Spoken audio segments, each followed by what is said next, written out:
Let's bring in Leland as we take a look at the battlefield tonight on the ground. Leland, that curfew in place for Kyiv as we speak. Yeah, it is because of the assault that's going on there by the Russians. I talked to somebody on the ground in Kyiv a couple of hours ago, and they said that at least right now, the Ukrainian lines are holding here around the capital. We'll get to that in a minute, but you can see just how much progress the Russians have made on a number of fronts. They've almost closed in all the way around, just leaving the southern route. And that's the route that the presidents from a couple of other NATO countries took on the way into Kyiv today via train. We'll get to that in a minute. This Russian assault, though, is basically still stalled, with the exception of here in the east. And we've talked about this before. You've got a Russian force coming down here and then also one coming up here. You would ask why? Well, because right in here, there is a large group of Ukraine's best fighters and best equipment. The idea is the Russians want to be able to pinch them off and then crush them against this force here that's moved in from the east. Speaking of Kyiv, we'll go in to Kyiv now, give you a little bit better idea of what this looks like. These are the Ukrainian defenses that are at about 9 or so miles outside, but the Russians have been able to take the high ground around Kyiv. This is the Dnieper River that comes through Kyiv, so these are all hills looking down. We talked about Kyiv being closed off for 36 hours. That's because of what's happening right now. We'll go into the much tighter version. This shows you the last Ukrainian defenses. Remember, they're outside of the airport, so this is contested right now. And then the Russians have been able to come in. This is the river that goes down. Presidential Palace, where President Zelensky has said he will be. This area allows for shelling down into downtown Kyiv. And we're going to talk just in a minute about the market here and some of the residential buildings that have been hit as we show you the video that's going on. Kyiv right now is still pretty low on supplies, and that's an issue.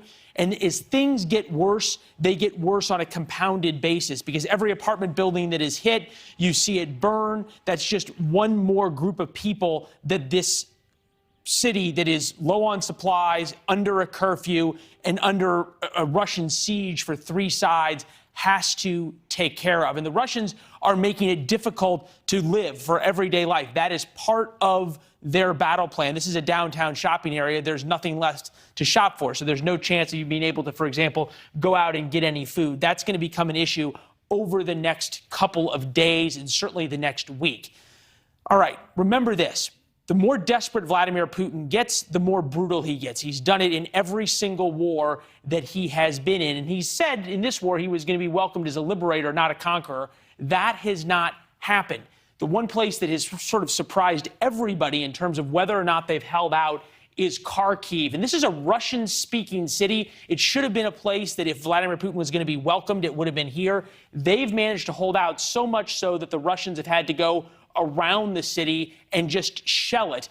This is video of some of the Russian armor in Kharkiv that the Ukrainians continue to hit day after day after day.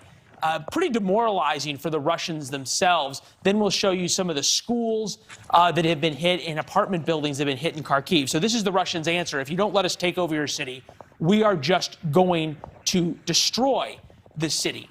Coming back here to the big map now, Donetsk, which is the city right here that the Russians have taken. The Ukrainians are still fighting well. This big force has not retreated, which says a lot. May say they think that they're going to be able to stop the Russians here and here and leave themselves a way out. A video from Donetsk of a Russian tank being blown up. This is pretty impressive that the Ukrainians are able to do this time and time and time again. It speaks to how the Russian tactics just are not that effective.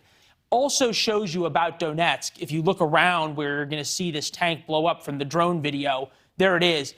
There's not much civilization left around Donetsk. This is a major city. When I was there in 2014, it was a vibrant, populous city, certainly moving up, becoming gentrified, and now it is just destroyed, as you see. It sort of looks like a movie scene.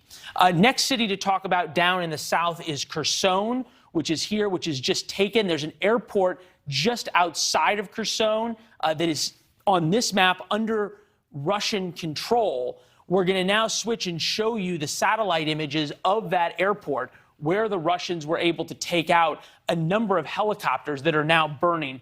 From here, you can see the burning helicopters here, here, and here. The Russians have lost dozens of their air assault helicopters, and Russian military doctrine says this is how you move men and equipment around a battlefield. They did it in Afghanistan.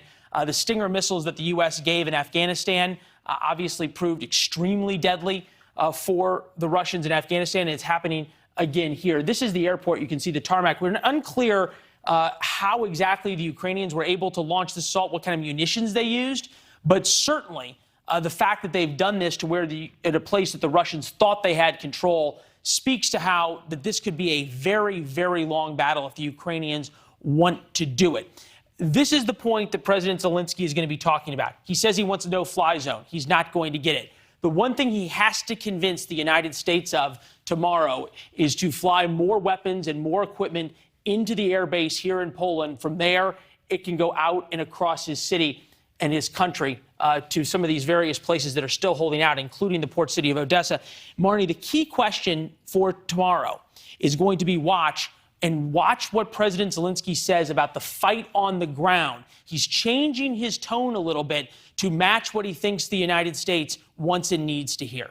Where can he get the support, and is it enough this late in the game? Thanks for watching. Click the red subscribe button below so you can get more of NewsNation's fact-driven, unbiased coverage.